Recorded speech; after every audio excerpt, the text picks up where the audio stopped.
Success. যে ব্যক্তি সাকসেসের পিছনে পাগল নয় সে কখনোই সাকসেসফুল হতে পারে না। যে মানুষ শুধু স্বপ্ন দেখে, স্বপ্ন পূরণ করার জেদ নেই, সে কখনোই সফল হতে পারে না। দিন পাল্টাবে, বছর আসবে যাবে, যতক্ষণ না তুমি নিজেকে বদলাবে, 1 বছর কেন 10 বছর চলে গেলেও কিছুই হবে না। তাই অনেক দেরি হয়ে যাওয়ার আগে পরিস্থিতিকে বোঝো। সময় নষ্ট না করে সময়ের সঠিক ব্যবহার করো। চুপচাপ নিজের কাজ করে যাও। সাফল্যের জন্য চুপ থাকাটা প্রয়োজন।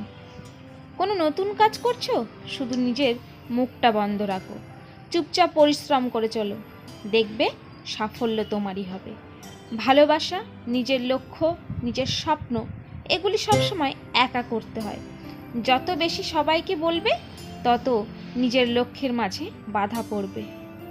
চুপ থাকো, শান্ত থাকো, একলা থাকো, নিজের কাজ নিজে করো, তাই তোমার নিশ্চয়।